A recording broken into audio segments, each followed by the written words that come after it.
Today we're going to do things a little different. I'm gonna press you today. I'm going to challenge you in a way that might feel uncomfortable, but hopefully it's going to be really awesome. I'm not just experimenting. I really am done this prayerfully and intentionally, but we're going to mix up things a little bit and move our prayer time, which we would normally have right now, to the end of our service, and you'll see why we're going to do that in a minute.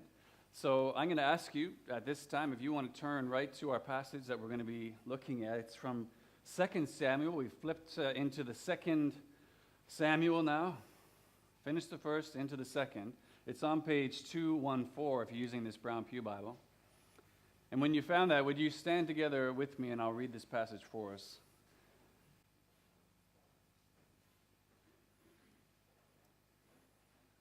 Second Samuel chapter 1.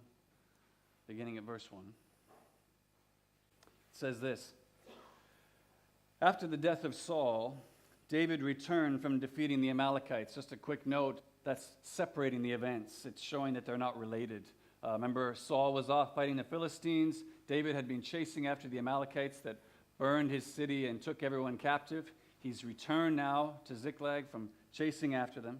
And he stayed at Ziklag for 2 days. Verse 2, on the third day, a man arrived from Saul's camp with his clothes torn, dust on his head.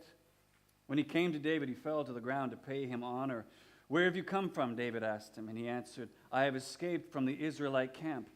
What happened? David asked. Tell me. He said, the men fled from the battle. Many of them fell and died, and Saul and his son Jonathan are dead. And David said to the young man who brought him the report, how do you know that Saul and his son Jonathan are dead? I happened to be on Mount Gilboa, the young man said, and there was Saul leaning on his spear with the chariots and riders almost upon him. When he turned around and he saw me, he called out to me and I said, what can I do? And he asked me, who are you? An Amalekite, I answered. Then he said to me, stand over me and kill me. I am in the throes of death, but I'm still alive. So I stood over him and killed him because I knew that after he had fallen, he could not survive. And I took the crown that was on his head and the band on his arm, and have brought them here to my Lord. Then David and all the men with him took hold of their clothes and tore them. They mourned and wept and fasted till evening for Saul and his son Jonathan, for the army of the Lord and the house of Israel, because they had fallen by the sword. David said to the young man who brought him the report, where are you from? I am the son of an alien, that is, a resident alien in Israel. I am the son of an alien, an Amalekite, he answered. And David asked him, well, why were you not afraid to lift your hand to destroy the Lord's anointed? And then he called one of his men and said, go, strike him down. So he struck him down and he died, for David had said to him, your blood be on your own head, your own mouth testified against you when you said, I killed the Lord's anointed. And David took up this lament concerning Saul and his son Jonathan, and he ordered that the men of Judah be taught the lament of the bow. It is written in the book of Jasher. Your glory, O Israel, lies slain on your heights. How the mighty have fallen. Tell it not in Gath, proclaim it not in the streets of Ashkelon, lest the daughters of the Philistines be glad, lest their daughters of the uncircumcised rejoice.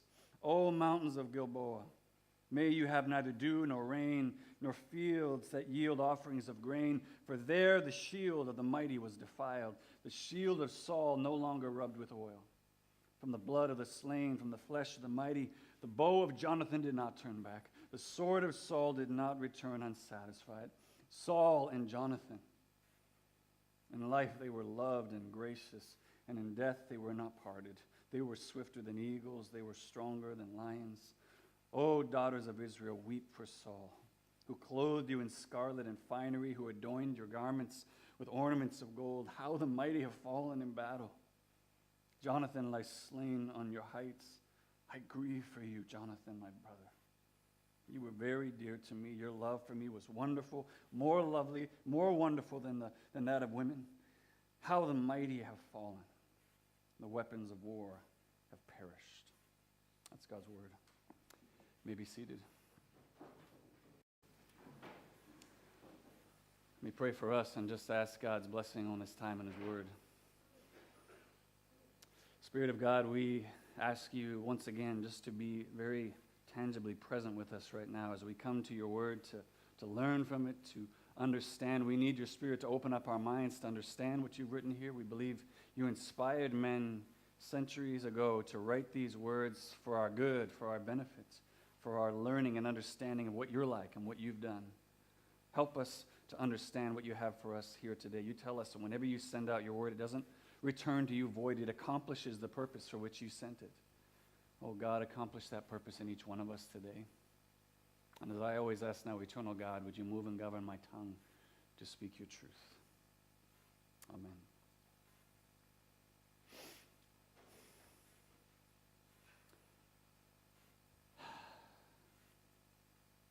Splashy. You were the best fish we have ever known. We'll miss you. That's about all I had. That's about all I could come up with that day as I stood around that little tin box where we had buried my daughter's pet fish. It wasn't a lot. It was short, but it was no less sincere. I mostly meant it. Perhaps just slightly more poetic, more profound, is the words that Shakespeare gave to Mark Antony to speak over the just slain body of Julius Caesar when he said, you remember, "Oh, pardon me, thou bleeding piece of flesh, that I am meek and gentle with these butchers. Thou art the ruins of the noblest man that ever lived in the tide of times. Woe to the hand that shed this costly blood. Over thy wounds now do I prophesy, which like dumb mouths do ope their ruby lips to beg the voice and utterance of my tongue." It's a little better. A little bit more poetic and nice. Whatever the difficulties, whatever the relational strain that took place, whatever the begrudging fishbowl cleaning, because that was supposed to be the girl's job, that may have appeared to happen, what these words reveal is the true heart behind the one speaking them towards their departed friend. I don't know if you've ever had the privilege of speaking at a funeral before. Maybe you've been invited to give the eulogy.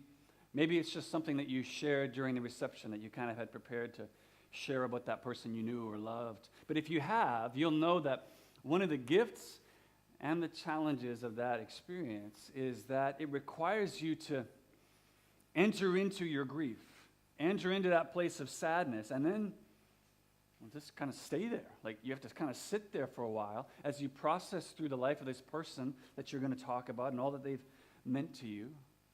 Regardless of what that relationship included, the thoughtful, intentional time spent there processing is almost always beneficial.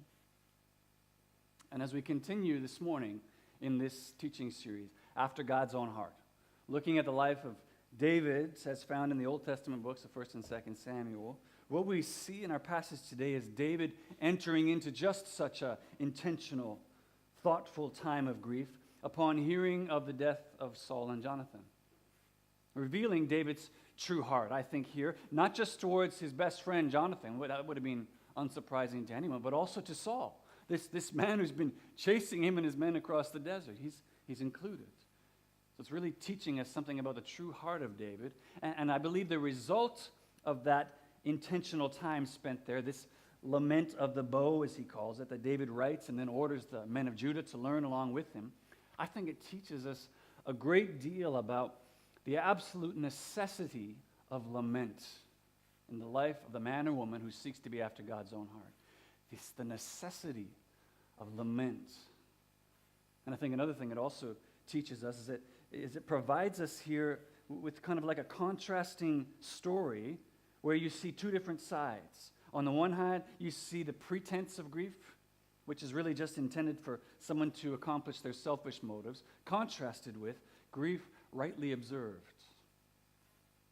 And that's why I think this message is going to be so important for us. I'm praying by God's grace that it's going to be transformational to your thinking, to the way you understand this by God's grace, because it's been that way for me this week as well as I wrote this. It's the Spirit enabled me to write this message, and I'm just praying it would be just the same for you. Because for most of us here today, if you grew up in a predominantly Western culture or you've just been deeply influenced by Western culture, if that's where you're coming from, most of us, we don't even have a category for something like lament being a part of our worship. We're just like, what? And grief, that's not something that we like to intentionally enter into and sit there. No. Grief is something that we think of that we should just be endured privately, personally, and then just to get through as quickly as possible. Let's just get on with this. That's our Western response to grief very often. And yet think about this. If Jesus himself, the most fully human person who ever lived, or even someone like David, who we're told, a man after God's own heart, if they lived like this, if they saw these things as essential in their lives, why would we not seek to incorporate these same things in our own lives in order to know the fullness of all that God created us to be? And so believing that that's a direction that the Spirit of God would have all of us walk, and following the pattern of this case study of contrasting attitudes towards grief, I want to look at two things together with you from this story in our passage. I want to show you the pretense of grief, and then a grief observed. The pretense of grief and a grief observed. So if you close your Bibles, would you open them again with me? 2 Samuel chapter 1. Follow along with me now as we learn about developing really a more fully human response to grief from the life of this man after God's own heart. Okay, so let's talk first of all about the pretense of grief. The pretense of grief. Now, there's no question that when you just read through this first part of the passage, like at face value anyway, it's not immediately apparent that there's any pretense of grief going on in this Amalekite messenger. I mean, he's just reporting what happened on the battlefield. He's saying, hey, this is what I saw there, and then he's providing credible evidence of the story by bringing this crown and armband to David. And so honestly, if you're like me, David's response seems pretty brutal. It seems pretty confusing that, this guy is basically, he's rescued the king from being tortured mercilessly by the Philistines before he died anyway. And then David's response is to have him killed?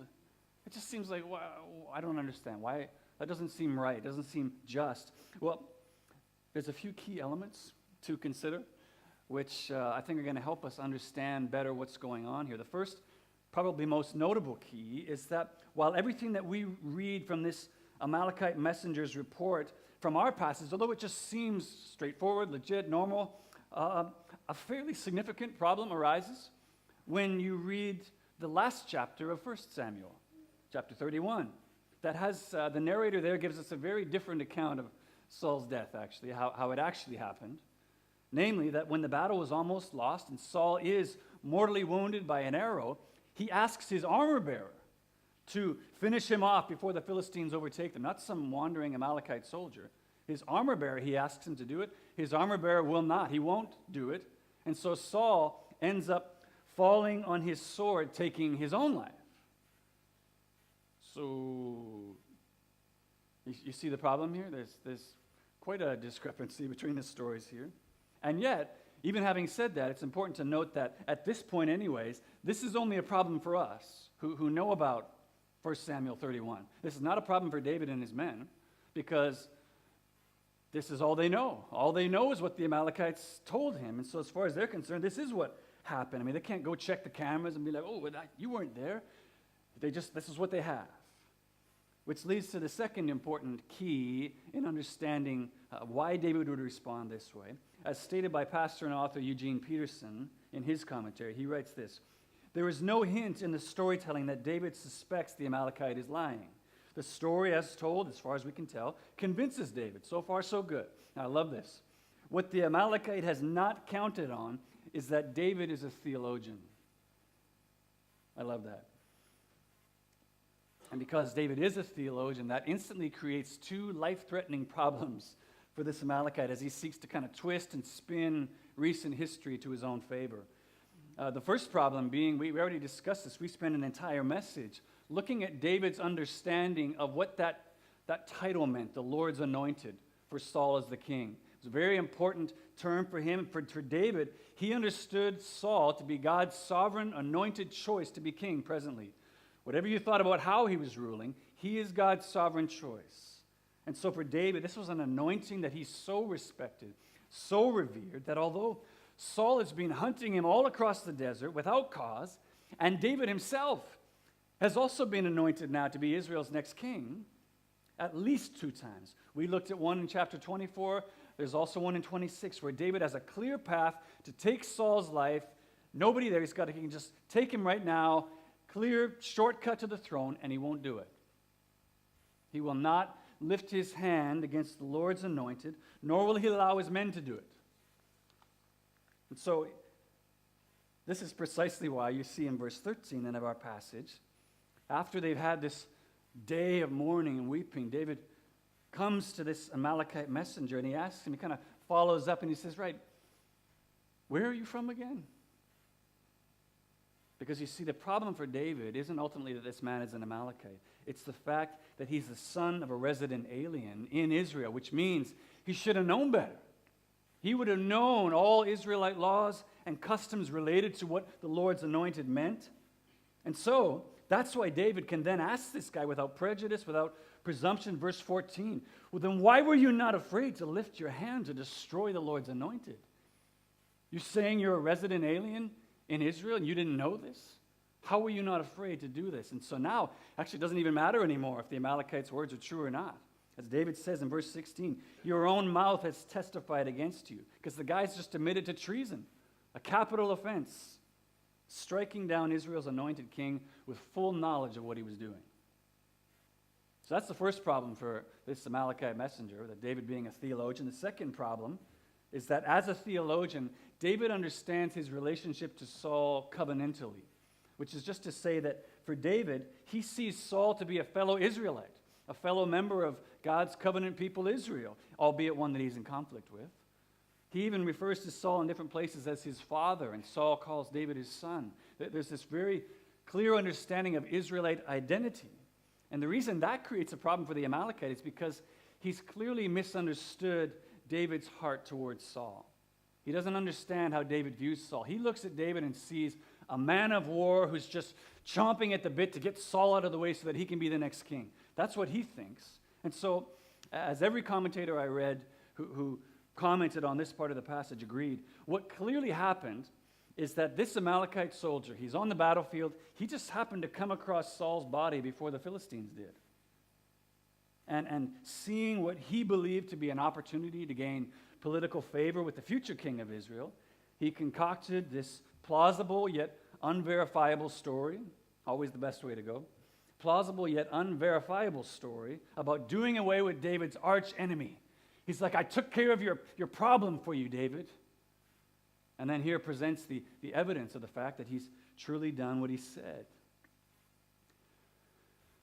But can you even imagine what's going on in this guy's mind when he come to David with this heroic story, expecting praise, expecting promotion, dressed in the costume of grief, only to find that instead of celebration, David's men display the content of true grief, tearing their robes, mourning and fasting until evening at the news of Saul's death. Uh-oh. That's not the kind of response that he was hoping for. No, in both instances, it's clear that this man had very clearly misjudged David. He didn't understand what kind of person he was.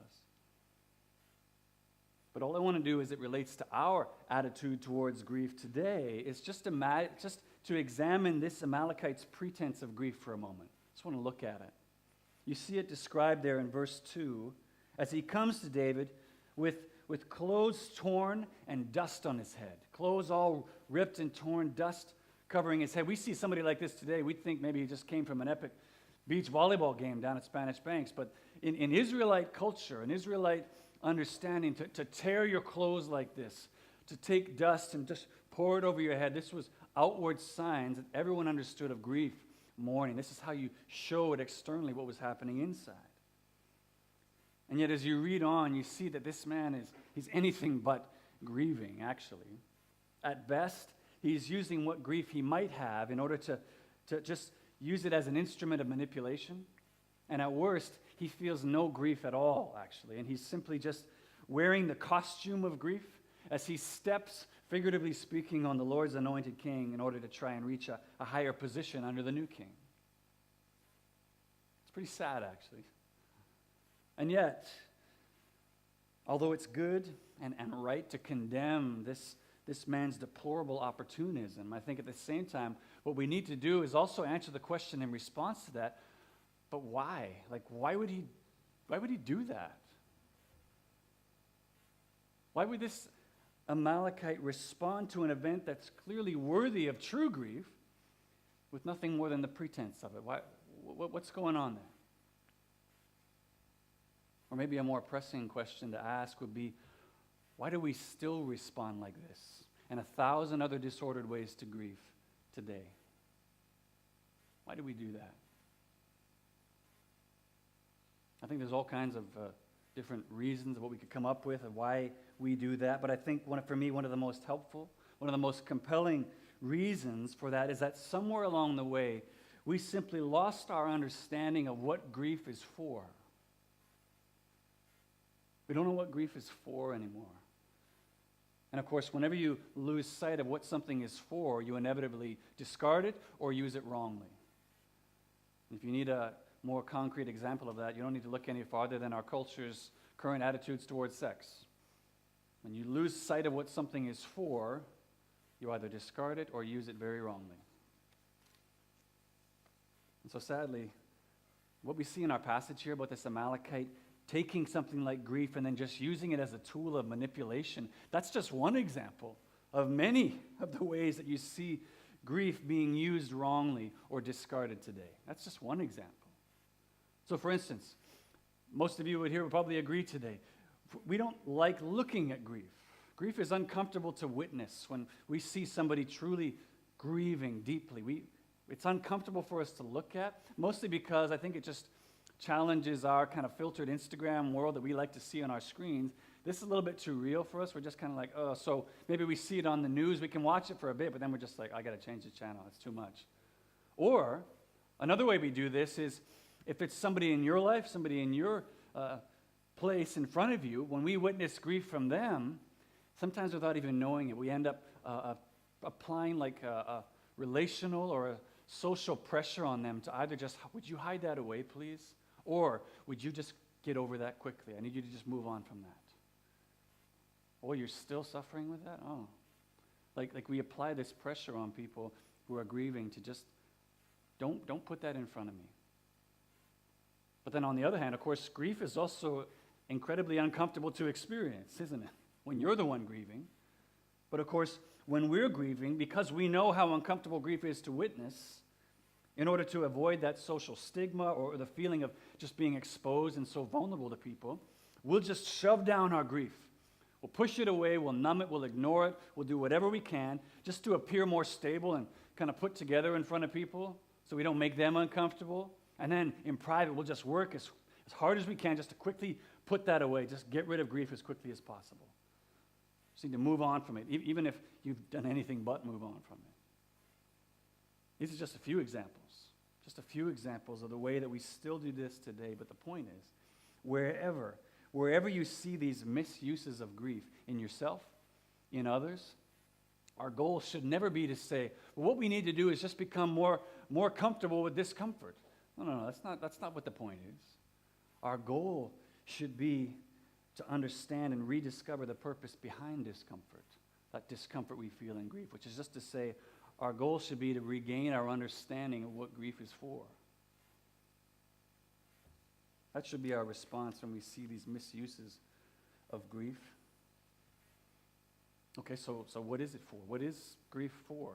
And how does entering into grief thoughtfully, intentionally enable us to better experience all the fullness of who God created us to be? Well, that's the last thing I want to talk with you about now as we look at a grief observed.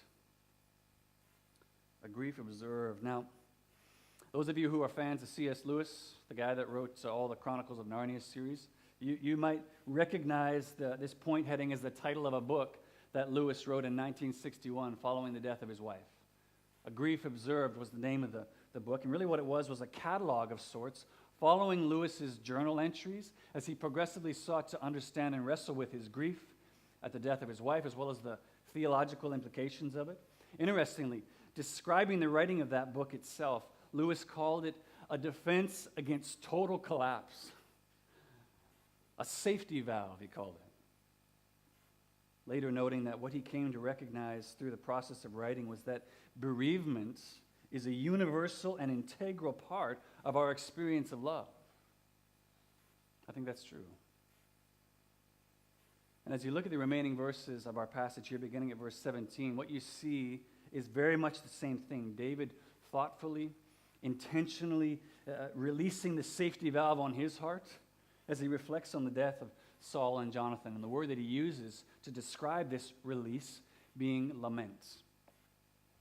He writes this lament of the bow. Now, lament, that's a word we still use today, although the practice of it is usually a bit more informal than what you see here. So you're much more likely to hear laments when maybe you ask your child to clean their room on Saturday morning, when you ask a Canucks fan about the 2011 Stanley Cup run. You're likely to hear something like lament happen. But although the practice is more informal, the content of our lamenting is actually quite the same, largely the same, as you have these expressions of deep sorrow, followed by questioning complaint. Why would this happen? How could this be? Why would you let this be like this? All these elements, and then followed by, you've got expressions of regret, followed by hopeful desires for the future. These things are all included in something like lament. And as you read through David's lament here, in verses 17 to 27, and actually in any of David's laments, in the Psalms, did you know that almost 70% of the book of Psalms are lament psalms? That's a lot. We tend to think of Psalms like, hey, praise the Lord. 70% of them are laments. Are God, why have you forsaken me? Where are you? When you look at David's lament here, you see many of these same elements included in his lament here. But of course, the most striking thing that we note when we go through it is the inclusion of Saul. He doesn't solely lament over his best friend, Jonathan, which reveals to us, I think, once and for all, without any shadow of a doubt, that David's heart, it was truly blameless towards Saul. He wasn't just on his best behavior while Saul was alive. He truly loved him. He truly honored him. And of course, that was probably one of the things that made Saul's relentless pursuit of him to take his life feel all the more painful to endure. He loved this guy, and he understood him so wrongly.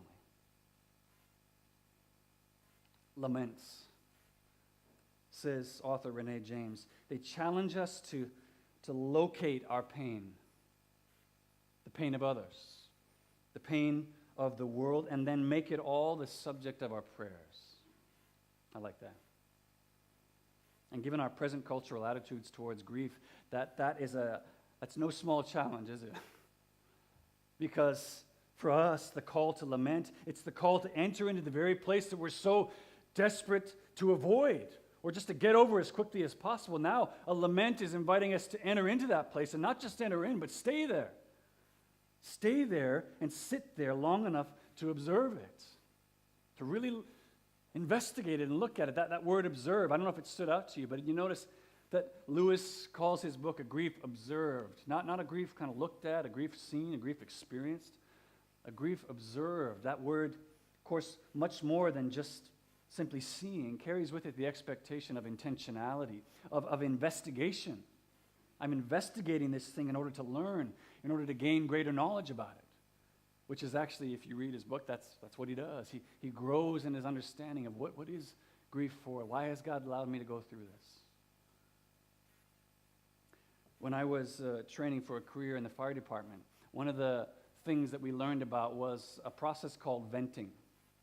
Venting. Now, maybe you know, maybe you didn't know. When a house is on fire, at least initially, there's very few places for the smoke to get out. And because of that, as the fire grows, the smoke just fills more and more of the house, making escape almost impossible, and also making extinguishing the fire almost impossible, because you can't see where it actually originates from. And so what you're doing when you're venting is you're strategically opening doors and windows in order to kind of create this cross draft so the smoke can clear and you can finally see where the source of the fire is in order to get to it. My point is that lament is very much a venting for the human heart, where the clouds of smoke and grief have filled it, allowing us to see what's true more clearly, as well as allowing us to locate that source of our pain, the source of our fear, the source of our sorrow. We can see it more clearly now when the smoke is cleared. Which means that lament is an invitation To no longer having just be that sad person. I'm just sad. I'm just depressed. I'm just angry. But to observe, to investigate, truly where those things are originating from. Where's the source of them? So that by God's grace, with His help, with the help of others, we can actually begin to deal with what's causing those feelings. Lament is not whining, okay?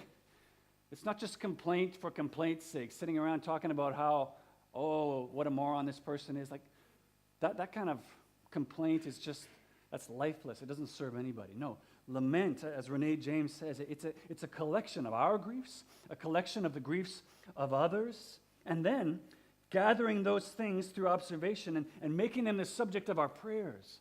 We offer those griefs that we've collected up to God in prayer, crying out, help. I don't understand this. This hurts.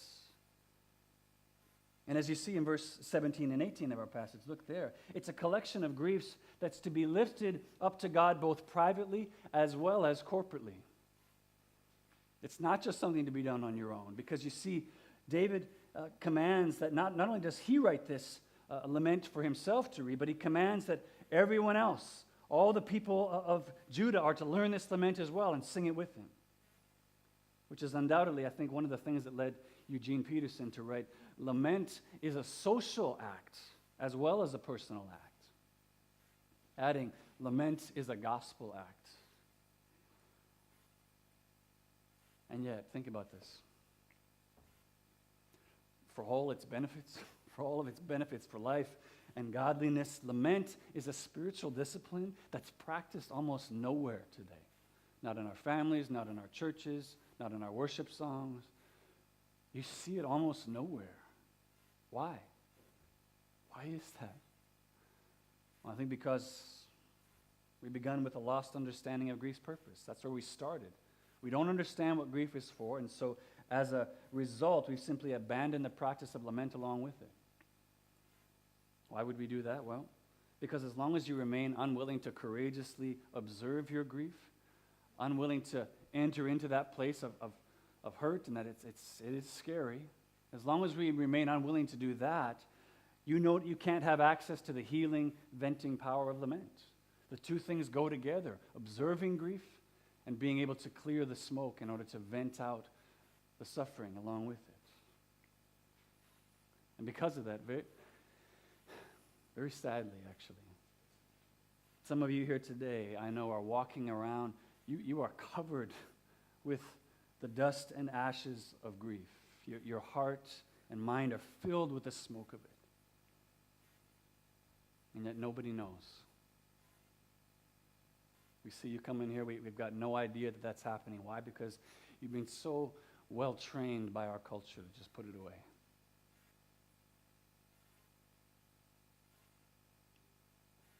All because we've lost sight of the truth. Listen, the purpose of our grief is diagnostic. This is what grief does. This is its purpose. This is why it's so valuable in our lives. It's one of God's good gifts to us, almost like pain sensors that reveals to us that something's wrong. Our grief reminds us there's something wrong, not just with this situation, there's something wrong in our world, there's something broken, and it stirs within us a longing for change, a longing for something different, a longing for a better world. It stirs within us a longing for Jesus. Our grief is ultimately that groaning of all creation that we read about in Romans 8, longing for the redemption of all things when Christ returns. That's what our griefs do when we allow them to actually touch us and feel them. They point us to that hopeful promise we have in Christ that one day when He returns, He will wipe away every tear from our eyes. He will restore all that's been lost.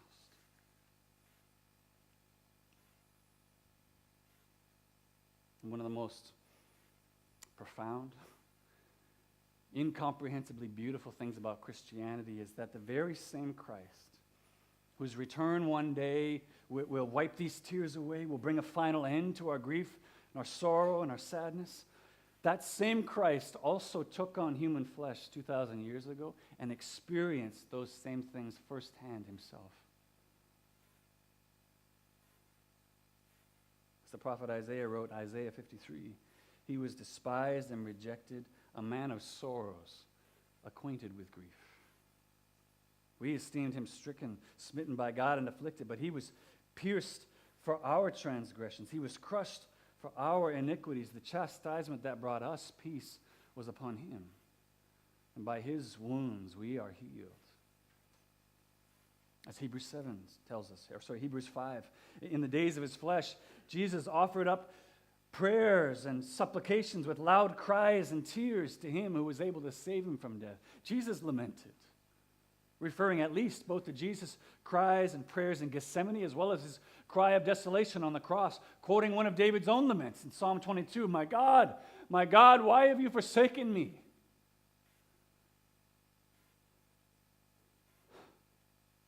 Why would he do that? Why would Jesus enter into our experience? Why would he observe our sufferings this way?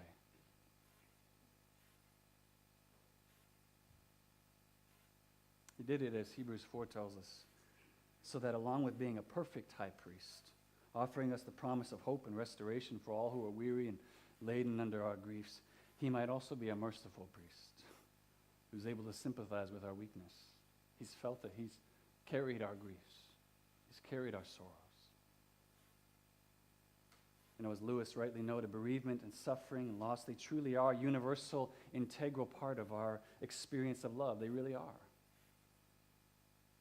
And the good news of the gospel is that on the cross, Jesus experienced the pinnacle of bereavement, so that through his suffering and loss, we might have hope in the midst of every grief that we still experience today.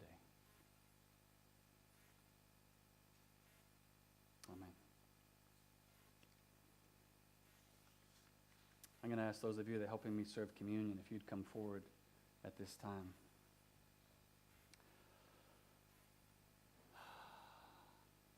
Here's what I want to do. I just finished telling us that something like lament is not, we don't experience this, we don't do this a lot in our worship. We don't even necessarily see it as a helpful part of it because we've lost sight of grief. And what I'm going to ask us to do this morning for our prayer time is to begin to explore this essential practice, this essential spiritual discipline of lament together. Now, I know it's new, it could be uncomfortable. Maybe a lot of us, you know some people, but you don't know everyone. And so I'm going to try and give us the safest, easiest way to enter into this. Most of us, because we don't have a great experience with lament, we don't really even know how to do it. We struggle with these using these words because we think, I can't say why to God. I can't question him. I can't tell God my fears and my anger. I can't tell him my hurt and why haven't you fixed this? I can't bring that to him. And yet if you look through the Psalms, David does that all the time. So many characters throughout the Bible, they pray this way to God. They offer it up to him, understanding that he knows it anyway. He sees that you feel that way anyway. Can we bring up that quote? I love what Keller says here. He says, the Psalms, in a sense, give you the permission to pour out your complaints in a way that we might think inappropriate if it wasn't there in the Scriptures. We see David doing it, and we're like, okay, so this is okay. It is okay to say, God, I don't understand this. I don't know what you're doing. Why hasn't this changed? Why are you so far away from me? When will you bring healing for this thing? When will you finally save that person? Why are you allowing things like 50 people to get shot in a mosque? Why are you allowing Ken Elliott to remain in captivity all this time? Why haven't you fixed this? Why don't you care? Why does it seem like you're so far away? We can pray this way to God. We can actually bring him our griefs like this. And he hears us. He wants us to come to him. That's what makes it an act of worship. When you bring your questions, when you bring your fears and your hurt and your pain to him in prayer, it makes it a spiritual act of worship. So I'm going to put up the next slide. I'm going to give us that anatomy of grief. We talked about these elements of lament. This is what it could look like. And I want you to think for yourself. What is the thing on your heart that question on your mind you don't understand? The thing that you've experienced, maybe it's something yourself, a grief you're carrying from something you've done or that happened to you, and you don't understand it. To lift this up to God right now in a lamenting prayer of, God, help. God, I need you. I don't understand this. I don't get it. Maybe it's a lament for someone else, a situation that brings so much pain and grief because of you're watching somebody else do something. It's just tearing you apart. I want you to lift that up right now together in prayer to God. Whatever it is, everything in between, we can lift up these questions. We can lift up our doubts and our anger to him, and he wants to hear these things from us. Now, I'm going to lead us right from this time of prayer right into communion, because we just talked about the hope in Christ, that he is the one who came to take on our griefs and our sorrows. So we're going to take a time in prayer. I'm going to have some music playing so that as you speak out these laments, maybe you don't feel so exposed, everyone listening to you. But I really want you to pray these things. Really open up your heart to God, that thing that you've been trying to shove down, put away. Really open it up to him. Bring it to him. He sees it anyway. Cry out your lament to him. And when the song finishes, very quickly I'm going to just kind of speak the words of blessing over the supper, and then we're going to take and eat in celebration of what Jesus did, because this pronounces his victory over all grief and death and sadness and the hope of one day when he returns. That's what he accomplished on the cross for us. So we're going to come and eat in celebration of his victory over all those things.